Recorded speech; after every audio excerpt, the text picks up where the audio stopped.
Greetings! Cow question. Oh, my God. My greeting has yet to be absorbed, and yet here you are, with bovine curiosity, once again ruining the episode before its nose is even out of the gate. Sorry, Skeletor. No, you're not. Nobody believes that.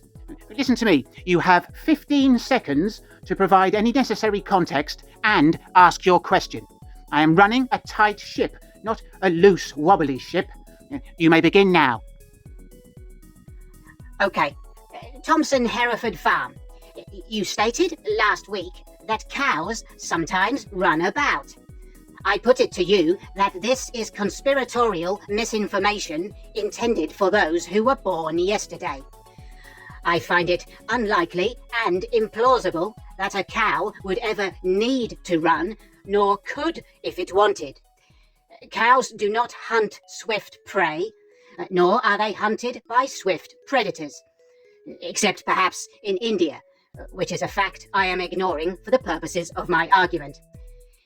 In addition, there has never been a scenario in which a cow was in a hurry. They have nowhere to be, and they have no need to demonstrate punctuality. Moreover, a cursory assessment of a cow's physiology reveals a disparity between the main cow bit and its spindly limbs. Simply put, the suggestion of a running cow is absurd, because their legs are all weird. My question is, why are you lying to me about running cows? I'd like to see some evidence of this ludicrous assertion. Whiplash, try to pull up a video of running cows. You won't find one. Here's one.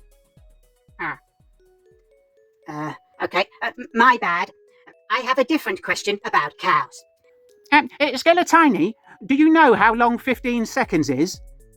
I'll tell you. The duration of 15 seconds is almost always equal to 15 seconds, unless one is passing an object of planetary mass, which you are not doing. Get out of my sight before I beat you. No. Should we keep that bit, Skeletor? No!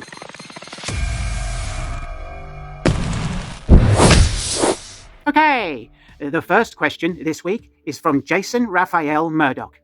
He would like to know which minions I would select for a basketball team and what name would this team be given. Well, putting aside my reluctance to engage with questions about sport, I would choose Ninja as point guard, as he is nimble, Mantenna as shooting guard because of his depth perception. Obviously, I'd have to borrow him from Hordak. Evil Lynn as small forward for her versatility and quick thinking. Trapjaw as power forward, as he is good at getting in the way. And Beastman would play centre position because he is good at jumping and he smells horrible. The team would be called the Spinal Columns. Or perhaps never ask me a question about sports again. Next. Andrew has a couple of questions. Firstly, do you like the local food where you are at versus Eternia? No. Secondly, Andrew asks, does a full English compare to a full Eternian? Yes, it does. It can also be compared with a full Eternian. The comparison to would highlight the similarities, for example, sausages and beans, and a comparison with would highlight the differences, such as dragon bits and spoo. I don't even know what spoo is. What is spoo? Thanks, Andrew. Soda Cauldron asks, if you could change your stupid name to something cool, what name would you choose? Whiplash, have I ever ignored a question on the show? I don't think so. Paul Wilson is wondering if Whiplash could take us on a virtual dinner date. Sort of. I instructed Whiplash to accompany Helen from HR out to dinner, and I fitted Helen with a secret camera. And here are some highlights of the footage. So, here we are. Thank you for coming, Helen. Hello, sir. Oh, hello. Would you like some drinks? Yes, 2 children's wines, please. Okay. Oh, I can't decide what to order. They don't seem to have a butterfly selection. Excuse me. Yes, sir. Do you have any fried butterflies? No. Oh, what about daytime moths?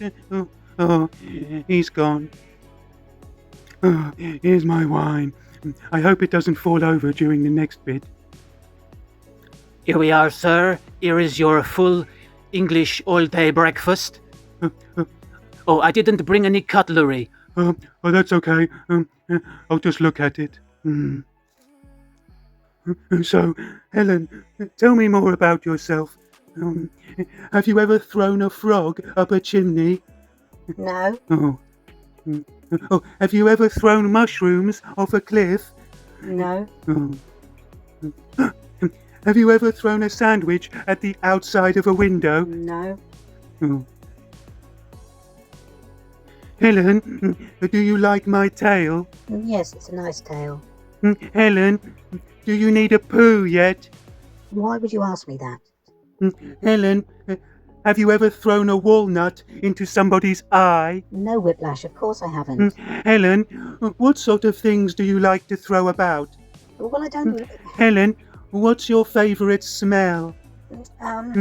Helen, can you stare at a hairdryer without blinking? Probably, if I had my glasses No, on. it doesn't count if you still have your glasses on. Okay. Helen, do you need a poo yet? Whiplash, what's wrong with you? Helen, why are you crying? Why? Oh, never mind, Whiplash. Helen, What? where are we? Whiplash, I have to go to the bathroom. Okay, I'll wait for you here. Have a nice poo. Oh, fuck off.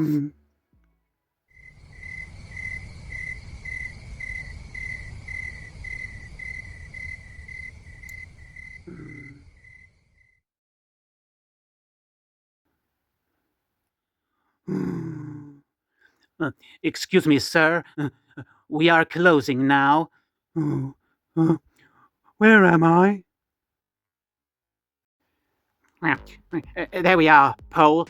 That was all your fault. Pole also mentions that during a recent interaction with Whiplash, he noticed that the green goon was very slippery and yet incredibly sticky at the same time. Yes, it's weird, isn't it? We can't work it out either. None of us can pick him up or put him down. Anyway, next. H.P. Bifter is preparing to punish somebody and asks which of the following would be most effective: a Zamboni, a combine harvester, a steamroller, or a bulldozer. Well, I'm pretty sure a Zamboni is a musical instrument, or a pasta dish. Perhaps both. As for the heavy machinery, I suppose it depends how much mess you want to make, and whether or not you'll be cleaning the vehicle yourself following your activity. I have spent an unnecessarily inconvenient amount of time preparing these information cards.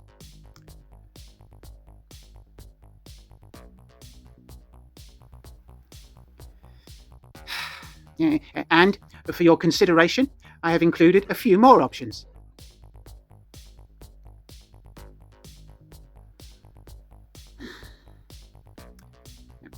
Right, I hope that was helpful because it took me fucking ages. Thompson Hereford Farm asks, have you considered getting Skele-Tiny some cows? No. But if I do, I will seek your advice in the first instance. Thank you. Mike Cannelloni asks if there is a definitive origin story for Skele-Tiny. Well, as amusing as the answer is not, it will be honest and accurate.